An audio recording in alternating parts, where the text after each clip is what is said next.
Hello students, we are doing the 11th chapter, that is Biotechnology Principles and Processes, and today I will conclude this chapter by doing the last topic, that is processes of recombinant DNA technology.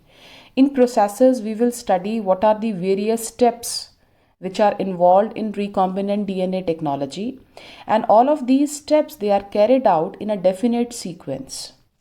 So let us study the topic processes of recombinant DNA technology. Now a number of steps they are involved in recombinant DNA technology. The first step is isolation of genetic material which is DNA. सबसे पहले तो हमें DNA isolate करना है. Second step है cutting of DNA at specific locations with the help of the enzyme restriction endonuclease. Third step है amplification of gene of interest using PCR polymerase chain reaction. अगर DNA sample थोड़ा है तो हम उसे एम्प्लीफाई कर सकते हैं, मल्टीप्लाई कर सकते हैं using a technique which is known as PCR. Next है insertion of the recombinant DNA into the host cells. बाद में हमने रिकॉम्बिनेंट डीएनए जो है with our alien DNA or foreign DNA that should be inserted into the host cell. Fifth, obtaining the foreign gene product within the host cell. वो gene अपने आप को express करेगी, it will form the proteins and then that protein it will be separated and it will be purified by the last step which is known as downstream processing. So we will study all of these steps in detail. Now first step है isolation of the genetic material. We all know कि genetic material जो है that is DNA और RNA in most of the organisms. और genes क्या हैं? These are the segments of DNA. So सबसे पहले तो हमें डीएनए को आइसोलेट करना है because recombinant DNA technology that is playing with DNA. So we have to isolate the DNA. So DNA की आइसोलेशन के लिए there are number of steps.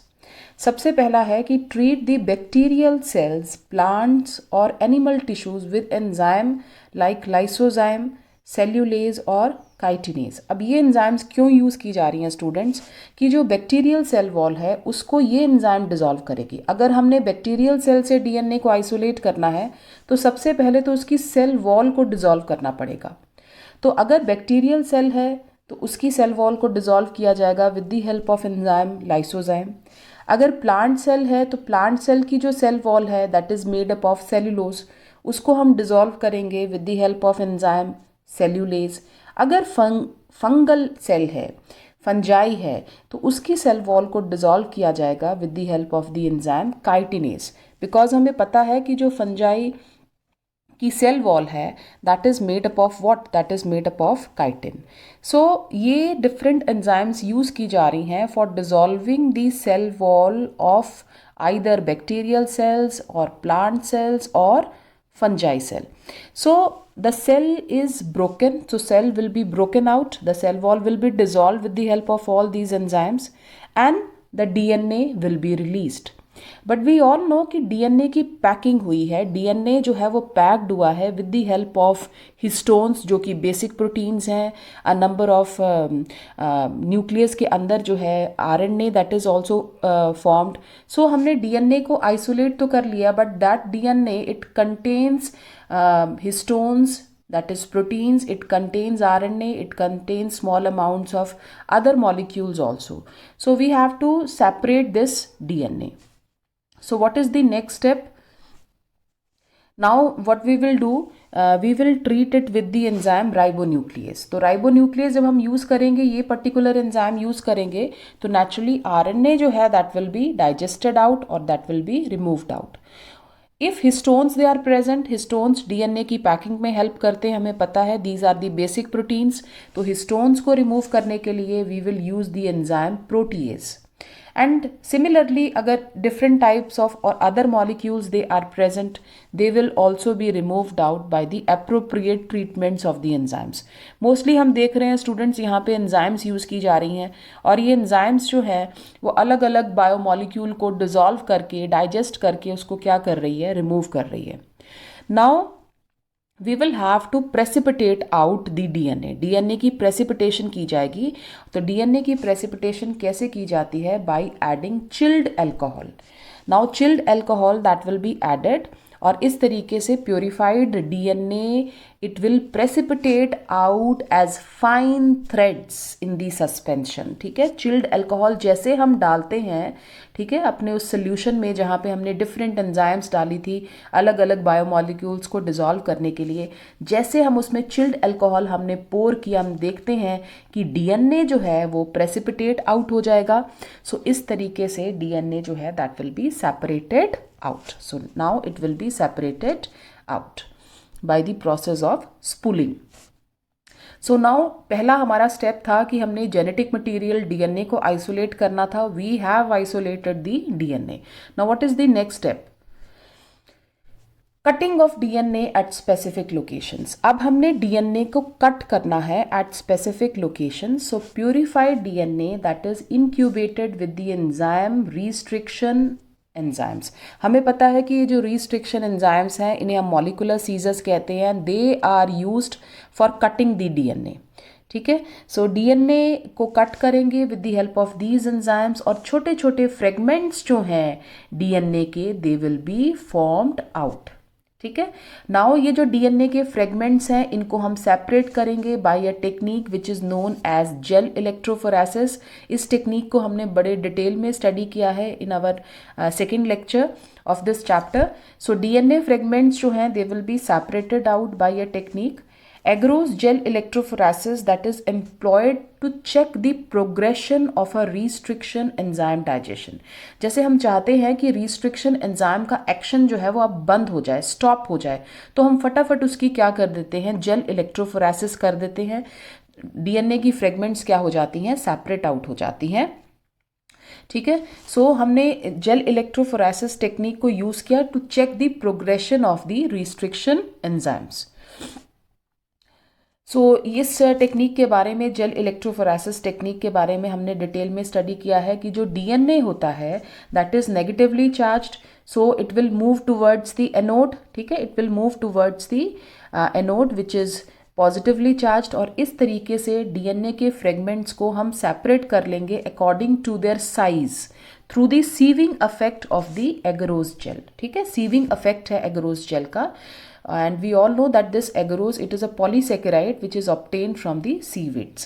So DNA negatively charged है, वो move करेगा towards the anode. तो इस तरीके से DNA के जो fragments हैं they will separate out according to their sizes. Smaller size fragment जो होगी it will move farther. ठीक है, वो जो है it is light in weight so it will move faster. और जो हैवियर फ्रेगमेंट है, लार्जर फ्रेगमेंट है, इट विल मूव स्लोअर, तो वो ऊपर की तरफ कलेक्ट हो जाएगी. So this process is also repeated with the vector DNA also. So इस तरीके से जब डीएनए की फ्रेगमेंट्स ऑब्टेन्ड हो गई हैं तो हमने डीएनए की फ्रेगमेंट्स को सेपरेट कर लिया with the help of the technique which is known as gel electrophoresis technique. Now DNA fragments जो हैं वी ऑल नो कि जेल इलेक्ट्रोफोरेसिस टेक्निक के थ्रू हमने डीएनए फ्रेगमेंट्स को सेपरेट तो कर लिया, but these DNA fragments they are not visible to us. तो हम उनको विजिबिलिटी कैसे देते हैं, with the help of a stain which is known as ethidium bromide.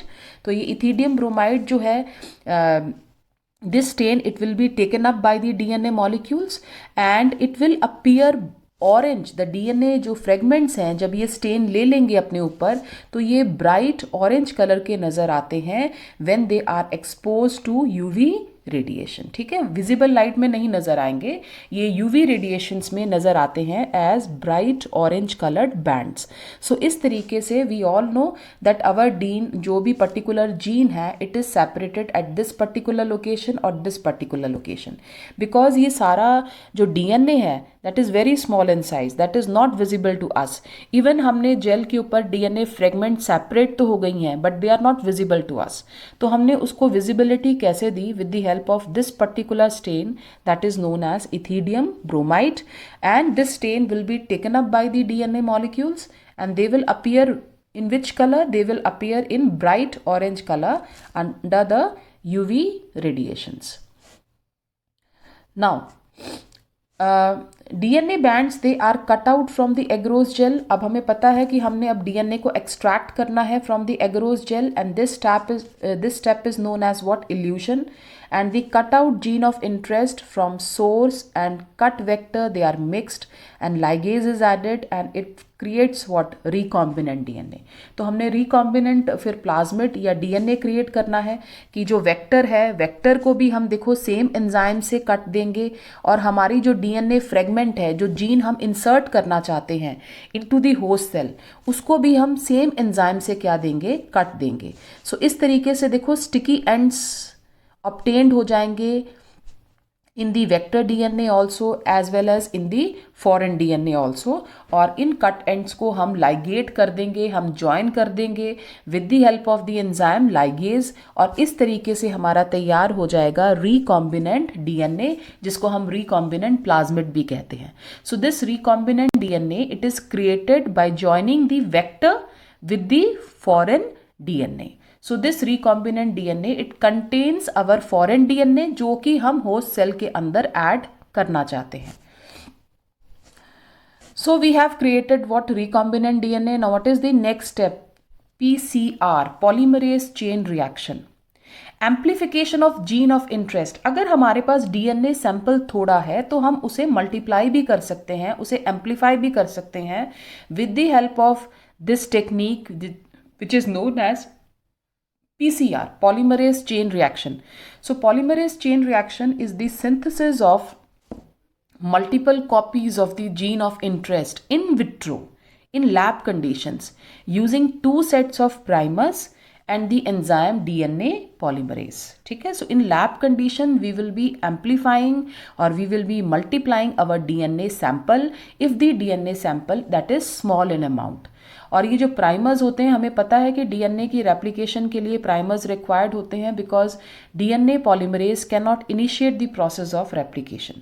ठीक है, ये हमने डीएनए रेप्लिकेशन में भी बड़ा डिटेल में स्टडी किया है। तो यहाँ पे भी जब हम लैब कंडीशंस में भी जब डीएनए को एम्पलीफाई कर रहे हैं, मल्टीप्लाई कर रहे हैं, we require primers. So primers क्या हैं? They are the chemically synthesised oligonucleotides that will be complementary to the 3' end of the DNA. So क्या स्टेप्स हैं पीसीआर के? पीसीआर का पहला स्टेप है डीनैचुरेशन, दूसरा स्टेप है एनिलिंग और तीसरा स्टेप क्या है? एक्सटेंशन। ठीक है, सो पहले स्टेप में हम क्या करेंगे? पहला स्टेप है डीनैचुरेशन। डीनैचुरेशन का मतलब क्या होता है कि डीएनए जो डबल स्ट्रैंडेड डीएनए है उसे हम ट्रीट करेंगे एट हाई टेम्परेचर ताकि उसके दोनों स्ट्रैंड्स जो हैं वो सेपरेट आउट हो जाएं। बिकॉज हर एक स्ट्रैंड के ऊपर एक नया स्ट्रैंड बनना है। बिकॉज हमें पता है कि जो डीएनए की रेप्लिकेशन है वो सेमी कंजर्वेटिव होती है। हर एक स्ट्रैंड जो है डीएनए का वो टेम्पलेट एक्ट करता है for the formation of the new strand. So the first step is the denaturation. Denaturation में हम क्या करेंगे? ये देखो हमारा डबल स्ट्रैंडेड डीएनए है, we will heat it. It is the heating of the target DNA at very high temperature. देखो 94 degree Celsius पे हम डीएनए को हीट कर रहे हैं। क्यों हीट किया जा रहा है? ताकि इसके दोनों स्ट्रैंड्स जो हैं वो सेपरेट आउट हो जाएं। बिकॉज हर एक स्ट्रैंड जो है वो एक टेम्पलेट एक्ट करेगा for the synthesis of the new strand. So the first step is the denaturation step by which we will separate out the two strands of DNA. And this step it is carried out at very high temperature, that is 94 degree Celsius. Now next step क्या है students? Next step है annealing. Annealing में हमने primers जो है वो synthesise किए थे। प्राइमर्स हमने केमिकली सिंथेसाइज लिए, छोटे छोटे सीक्वेंसेस हैं ओलिगोन्यूक्लियोटाइड्स के। अब हम क्या करेंगे? It is the joining. Annealing में हमें प्राइमर्स को जॉइन करेंगे with the 3' end of the DNA templates. तो ये देखो इस स्ट्रैंड का ये 3' एंड है, दूसरे स्ट्रैंड का ये 3' एंड है। अब हम प्राइमर्स को ज्वाइन करवाएंगे with the 3' end of the DNA template. ठीक है, and this step is known as what? Annealing step. ठीक है, so this is the second step of the PCR. So second step of the PCR is annealing. And what is annealing? It is the joining of the two primers at 3' end of the DNA template, and it is carried out at lower temperature, that is at 52 degree centigrades. Now the third step is the extension step, which is very important step. In this step, what will happen? There will be addition of nucleotides to the primer using a thermostable DNA polymerase enzyme which is known as Taq polymerase.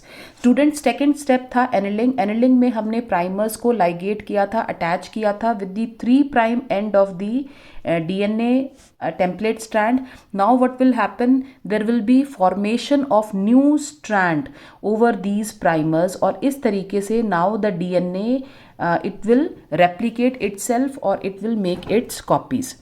Now students, this is step that is carried out again at very high temperature at 72 degrees centigrades, and we cannot use the normal DNA polymerase enzymes because हमें पता है कि ये जो enzymes होती हैं they are made up of proteins और ये high temperature पे denature कर जाती हैं. इसलिए इस step के लिए एक special enzyme जो है वो isolate की गई है from the bacteria Thermus aquaticus, and this enzyme is known as Taq polymerase. और ये जो Taq polymerase है ये एक्ट कर रही है as DNA polymerase at it is acting as DNA polymerase, but it can work at very high temperature. So this is thermostable enzyme. So very important enzyme, students, that in PCR we use a thermostable DNA polymerase enzyme which is known as what? Which is known as Taq polymerase. And Taq polymerase, it is isolated from a bacterium Thermus aquaticus. So it remains active in high temperature during the denaturation of double stranded DNA. देखो पहला step जो था denaturation था वो हमने high temperature पे carried out किया. Second step annealing हमने थोड़ा सा लो टेम्परेचर 52 डिग्री सेंटीग्रेड्स पे कैरिड आउट किया. और जो थर्ड स्टेप है extension, that is again carried out at high temperature, that is approximately at 72 degree centigrades. So ये जो enzyme use की जा रही है it should remain stable at high temperatures. Therefore यहाँ पे एक special enzyme use की जा रही है which is isolated from this particular bacteria, that is Thermus aquaticus, and the name of the enzyme is Taq polymerase. So through this step PCR or through continuous replications, the DNA segment that will be amplified to 1 billion copies, and the amplified fragment it can be used to ligate with the vector for further cloning. फिर हम amplified जो fragment है उसे vector के साथ join करके उसकी दोबारा cloning या multiplication जो है वो करवा सकते हैं. So PCR वो step है जिसके through हम अपनी जो DNA है उसको amplify कर सकते हैं. अगर हमारे पास DNA sample थोड़ा है तो उसे हम multiply कर सकते हैं to billion numbers with the help of this particular technique.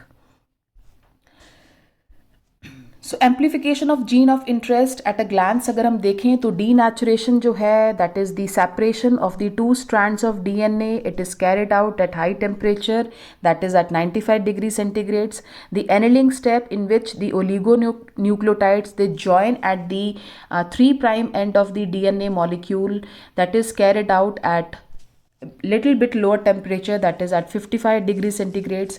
And the third step, which is the extension step, in which the new DNA strand that is formed, that is again carried out at higher temperature or at 72 degree centigrade. So these are the three steps of PCR. Now students, what is the fourth step? The fourth step is the insertion of recombinant DNA into the host cells. Now we have obtained the recombinant DNA. अब हमने recombinant DNA को host cell के अंदर send करना है. So using many methods, the ligated DNA that is introduced into the host cells and they will take up DNA from its surroundings. तो हमने अपने लास्ट लेक्चर में कितने सारे स्टेप्स पढ़े हैं कि डाइवेलेंट केटाइंस के साथ हम उसे ट्रीट करते हैं, इलेक्ट्रोपोरेशन की हेल्प से, बैलिस्टिक टेक्निक है. सो कई ऐसे स्टेप्स हैं जिसके थ्रू हम होस्ट को कंपीटेंट बना रहे हैं so that it can take up our foreign DNA. Now if a recombinant DNA it bears the ampicillin resistant genes, ampicillin resistant genes, अगर recombinant DNA which is having this resistant gene, if it is transferred to E. coli cells, that is the host cells, तो अब host cell भी क्या हो जाएगा? ampicillin resistant हो जाएगा. So if the transformed cells they are spread on agar plates containing ampicillin, तो हमारे जो ट्रांसफॉर्मेंट्स हैं वो ग्रो कर पाएंगे, बिकॉज उनके अंदर कौन सी जीन है, एम्पिसिलिन रेजिस्टेंट जीन है। और जो अनट्रांसफॉर्म्ड हैं उनके अंदर एम्पिसिलिन रेजिस्टेंट जीन एब्सेंट है, सो दे विल डाई। सो इस तरीके से देखो स्टूडेंट्स, हमारी सिलेक्शन हो जाएगी कि उन होस्ट सेल्स की सिलेक्शन हो जाएगी which are having the recombinant DNA. क्यों? क्योंकि हमने रिकॉम्बिनेंट डीएनए के अंदर एक एंटीबायोटिक रेजिस्टेंट जीन डाल दी थी, तो which will help out in the selection of the host cells which are bearing the recombinant DNA. So देखो ये ट्रांसफॉर्म सेल्स है, this is the non transform cell. हमने अपना जब न्यूट्रिएंट मीडियम तैयार किया तो उसमें ये एंटीबायोटिक डाल दी, तो देखो अब हमारी जो ट्रांसफॉर्म सेल्स हैं, only this particular cell it will grow on this particular medium, और जो नॉन ट्रांसफॉर्म सेल्स हैं they will not able to grow. So इस तरीके से हम देखते हैं कि ये जो एंटीबायोटिक रेजिस्टेंट जीन्स हैं ये बहुत इंपॉर्टेंट रोल प्ले करती हैं for the selection of the recombinant DNA और for the selection of those host cells which are having the recombinant DNA, that is in the selection of the transformants. Now the fifth step is obtaining the foreign gene product.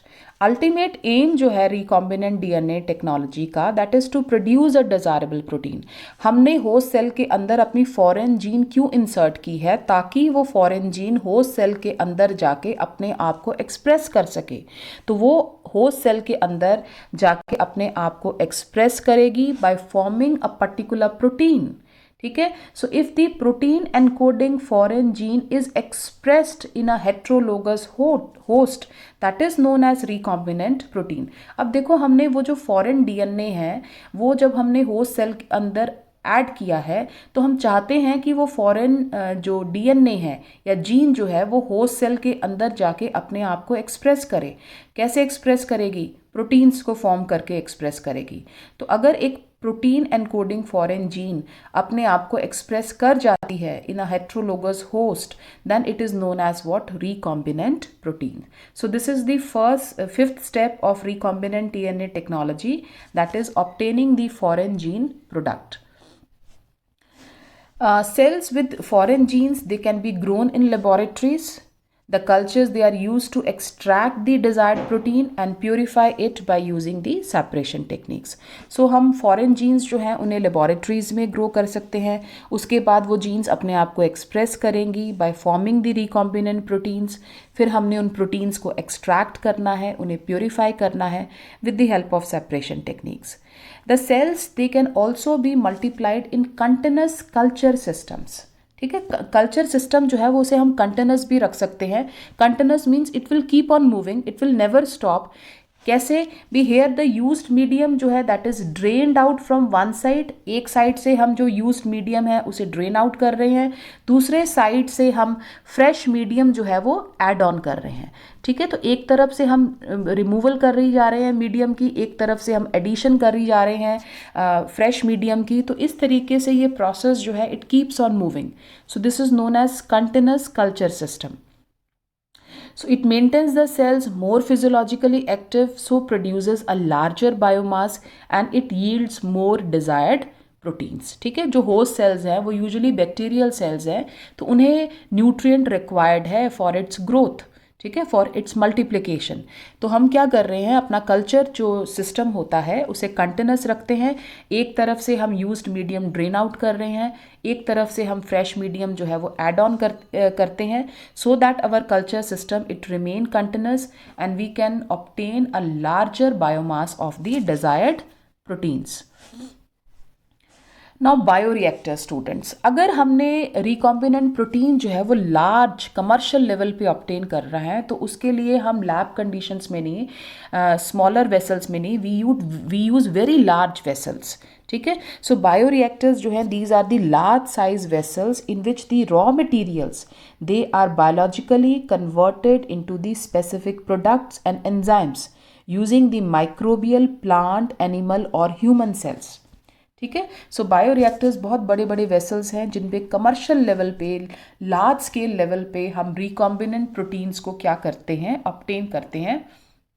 And bioreactors, they are used to produce large quantities of the products. They can process approximately 100 to 1000 liters of the cultures.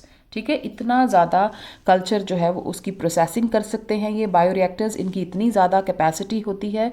And a bioreactor it provides optimum growth conditions, like it is having a suitable temperature, pH value, substrate, salts, vitamins, oxygen, so as to get the desired products. So उसके अंदर सारी conditions जो हैं required होती हैं for the culture media वो optimum रखी जाती हैं, so that हमारा जो desired product है, जो हमारा recombinant protein है, वो obtain हो सके in the large scale level. सो जो मोस्ट कॉमनली यूज बायोरिएक्टर्स हैं they are of the stirring type, stirred tank reactors भी जिनको हम कहते हैं. So this is the diagram of the simple stirred tank bioreactors. It is usually cylindrical, देखते हैं हम, देखो सिलेंड्रिकल इन शेप है. It is cylindrical with a curved base. इसका बेस जो होता है देखो थोड़ा सा ऐसे कर्व्ड है, इट इज़ कर्व्ड. ठीक है, टू फैसिलिटेट, ताकि मिक्सिंग हो सके. ठीक है, अंदर कंटेंट्स जो हमने यूज़ किए हैं तो वो प्रॉपरली मिक्स आउट हो सके. द स्टरर जो होता है उसमें, ये जो स्टरर हम यूज़ कर रहे हैं, स्टरर हम यूज़ कर रहे हैं मिक्सिंग के लिए. So the stirrer it facilitates even mixing and oxygen availability भी वो करवाएगा, बिकॉज ऑक्सीजन की अवेलेबिलिटी बहुत ज़्यादा रिक्वायर्ड है. बिकॉज जो हम माइक्रोब्स या प्लांट सेल्स, जो होस्ट सेल्स यूज़ कर रहे हैं, उनको मल्टीप्लिकेशन के लिए ऑक्सीजन रिक्वायर्ड है. सो ऑक्सीजन जो है अवेलेबिलिटी होनी बहुत ज़्यादा ज़रूरी है. Alternatively air it can be bubbled through the bioreactors. और दूसरे होते हैं स्टूडेंट्स, ये जो सेकंड दिखाया गया है, this is the sparged stirred, this is the sparged stirred tank bioreactors through which the sterile air bubbles they are sparged out. ठीक है, तो यहाँ पे एयर बबल्स जो है वो ऐड ऑन की जाती हैं, सो दैट एयर की अवेलेबिलिटी या ऑक्सीजन की अवेलेबिलिटी जो है वो कल्चर मीडिया पे रहे और हमारी होस्ट सेल्स जो हैं वो प्रॉपरली मल्टीप्लाई कर सके और वो डिज़ायर्ड जो रिकॉम्बिनेंट प्रोटीन है उसको प्रोड्यूस कर सके.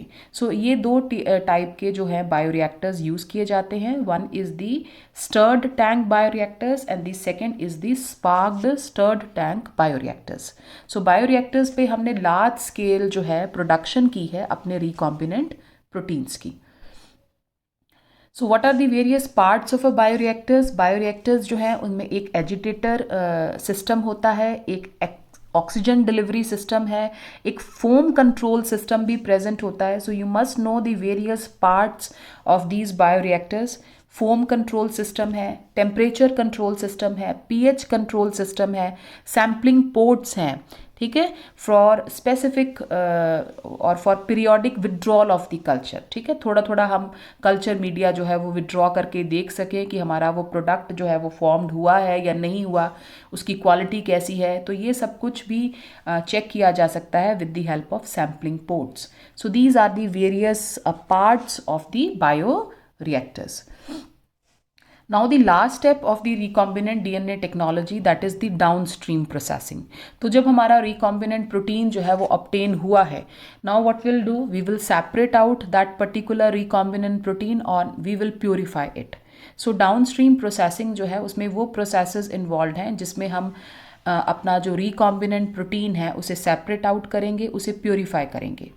And the product is formulated with suitable preservatives. अब उस पर्टिकुलर प्रोडक्ट को सूटेबल प्रिजर्वेटिव्स के साथ मिक्स किया जाएगा and it will undergo clinical trials and strict quality control testing उसकी होगी if it is a drug.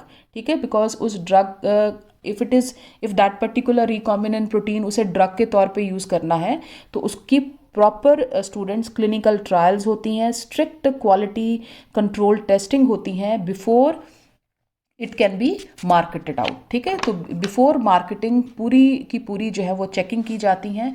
So these steps they are involve in the last step which is the downstream processing. So downstream processing में जो particular recombinant protein obtain हुआ है that will be separated out, that will be purified out. उसकी हम mixing करेंगे with preservatives so that it can remain preserved for a long period of time. And if it is a drug, if the recombinant protein that is to be used as a drug, then it will undergo clinical trials और इसकी strict quality control testing होगी before marketing.